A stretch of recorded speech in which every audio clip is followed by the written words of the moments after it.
Bharat Pakistan cease fire पर जो किसी ने भी नहीं कहा वो कह दिया बिहार नेता प्रतिपक्ष तेजस्वी प्रसाद यादव।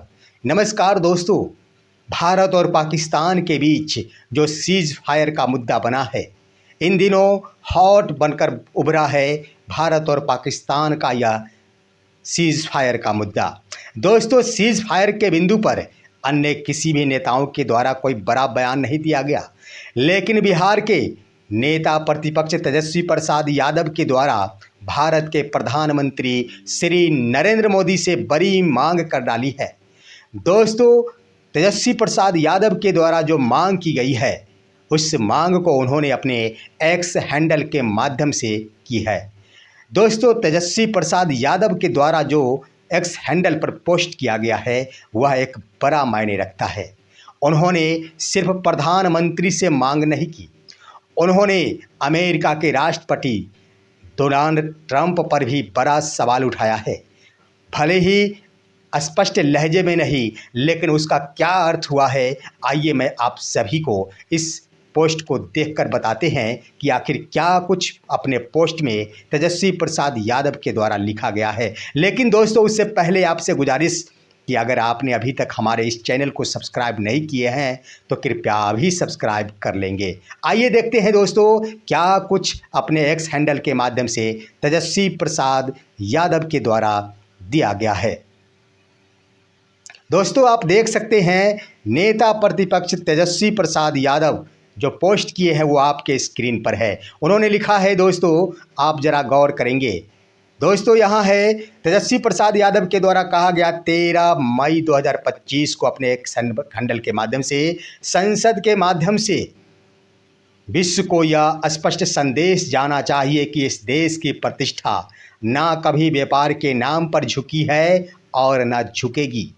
हम संप्रभु देश हैं, किसी तीसरे देश की पंचायती की हमें ज़रूरत नहीं है और ना ही किसी को फालतू का सरपंच बनने की कोशिश करनी चाहिए। क्या लिखा है तेजस्वी प्रसाद यादव ने? आगे लिखा है उन्होंने, सेना के शौर्य, पराक्रम, वीरता और जाबाज सैनिकों का धन्यवाद करने एवं वीर शहीद जवानों को श्रद्धांजलि देने के लिए संसद का विशेष सत्र बुलाया जाना चाहिए। देश की सुरक्षा, अखंडता और संप्रभुता के विषय पर पक्ष विपक्ष की एकजुटता दिखाने के लिए संसद से बड़ा कोई मंच नहीं है। बड़ा इतना मुंहतोड़ जवाब भारत की सेना ने दिया है। नीचे करना और सेना के लोगों ने शहीद हुए हैं, जिन्होंने बलिदान किया है, देश की रक्षा की है, जिनके वजह से आज हम आप हमारे देश का सीमा सुरक्षित है। कम से कम पार्लियामेंट सेशन बुला करके उनको धन्यवाद तो देना चाहिए। और ये पूरे देश की तरफ से जितने भी पार्टियां हैं अपनी बात को रखेंगे और हम सब लोगों को गर्व है बहादुर भारतीय सेना पर। इसलिए हम लोग चाहते थे कि भाई कम से कम एक पार्लियामेंट का सेशन हो, कम से कम हम उन सैनिकों को धन्यवाद तो कर पाए।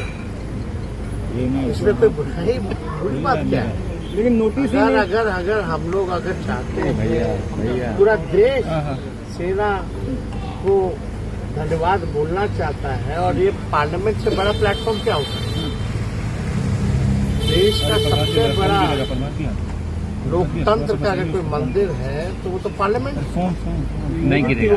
हम लोग तो चाहते हैं वहाँ हम लोग जो है सेना को धन्यवाद पोस्ट किया गया है नेता प्रतिपक्ष तेजस्वी प्रसाद यादव की ओर से। दोस्तों, यहाँ पर उनके द्वारा दो प्रकार की बातें, एक मांग, सबसे बड़ी मांग भारत के प्रधानमंत्री नरेंद्र मोदी से की गई है कि संसद का विशेष सत्र बुलाया जाना चाहिए, जिस सत्र के माध्यम से एक मंच के माध्यम से एक स्वर और एक ध्वनि से हम सभी पक्ष और विपक्ष मिलकर विश्व को यह संदेश देंगे कि हम सभी एकजुट हैं।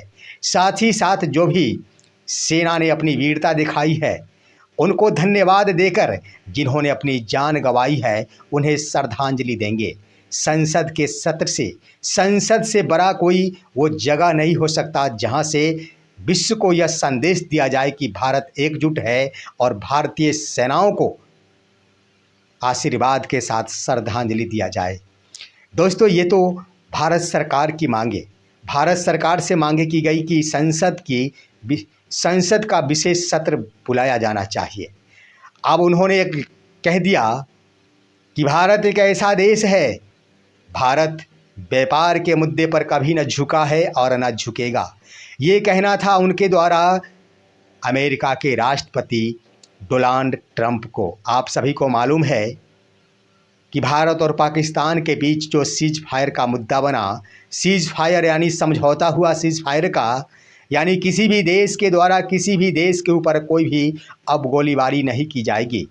हालांकि यह मुद्दा वीरान ही साबित हुआ जब 10 मई 2025 को दोनों देशों के बीच 3:35 पर समझौता हो गया था कि अब सीज फायर नहीं होगा। उसके 3 घंटे बाद ही पाकिस्तान की ओर से भारतीय सीमा में ड्रोन भेज दिए गए थे, जिसे भारतीय सेनाओं के द्वारा मार गिराया गया था। उसके बाद दूसरी बार दोस्तों 12 मई 2025 को 12 बजे दिन सुबह, 12 बजे दिन दोपहर में ये समय निर्धारित किया गया था कि पाकिस्तान के विदेश मंत्री और भारतीय विदेश मंत्री के द्वारा फ़ोन के माध्यम से एक बार फिर से बातचीत की जाएगी। हालांकि यह वार्ता 5 बजे हुई। दोस्तों, उसके बाद देश के प्रधानमंत्री नरेंद्र मोदी के द्वारा रात्रि 8 बजे एक अभिभाषण भी हुआ। लाइव आकर उन्होंने देशवासियों को संबोधित किया और भारत पाकिस्तान के बिंदु पर, पहलगाम हमले पर भारतीय सेनाओं के द्वारा क्या क्या कार्रवाई की गई, पाकिस्तान को क्या क्या सबक सिखाया गया, इस पर प्रधानमंत्री के द्वारा देश की जनता को संबोधित किया गया। उसके तुरंत बाद ही, हालांकि मैं आप सभी को बता दूं कि उन्होंने घोषणा कर दी कि सीज फायर लागू हो गया है। उन्होंने ये भी कही कि मैं ये नहीं कहता हूँ कि यह अस्थायी, मेरी लड़ाई आतंकवाद के खिलाफ जारी रहेगी। 8:22 पर प्रधानमंत्री का अभिभाषण समाप्त हुआ और 9:26 पर एक बार फिर से 12 मई 2025 को पाकिस्तान की ओर से भारतीय सीमा में गोला दागना प्रारंभ कर दिया गया। दोस्तों, मैं बता दूं कि सीज फायर लागू तो हो गया, लेकिन पाकिस्तान की ओर से हरकतें अभी भी विराजमान है। हालांकि देश के प्रधानमंत्री के द्वारा कह दिया गया कि मैं इसका करारा जवाब दूंगा, आतंकवाद के खिलाफ मैं हमेशा ही लड़ता रहूंगा। लेकिन इसी बीच दोस्तों 12 मई को ही जब दोनों ही देश के नेताओं के बीच बातचीत होने वाली थी, उससे पहले ही डोनाल्ड ट्रंप के द्वारा पोस्ट किया गया कि लाख कोशिश के बाद मैंने रात भर दोनों ही देश के नेताओं को समझाया और यह समझाया कि अगर आपने युद्ध को नहीं रोकी तो मैं आप दोनों ही देश के साथ व्यापार बंद कर दूंगा। और यह सद्बुद्धि आई दोनों ही देश के बीच कि उन्होंने हमारे विचार को परखा और उस पर आत्ममंथन के पश्चात निर्णय लिया और सीज फायर के लिए दोनों ही सक्षम हो गए। दोस्तों, उन्होंने कहा कि यह हमारी देन है। उनका कहना था कि यह हमारी देन है कि हमारे ही कोशिश के बदौलत दोनों ही देश के बीच सीज फायर का यह समझौता हुआ है। उधर डोनाल्ड ट्रंप के बेटे की ओर से भी कहा जा रहा था कि हमारे पिताजी के बदौलत ही आज भारत और पाकिस्तान के बीच सीज फायर का समझौता हुआ है। यानी अपना क्रेडिट लेने के लिए डोनाल्ड ट्रंप एक से बढ़कर एक रणनीति बना रहे थे। बार बार ही भारतवासियों को और भारत को लज्जित करने का प्रयास किया जा रहा था कि हमने सीज फायर, यानी मेरे कहने पर भारत झुका है, मेरे कहने पर ही भारत सीज फायर के समझौते पर आगे बढ़ा है।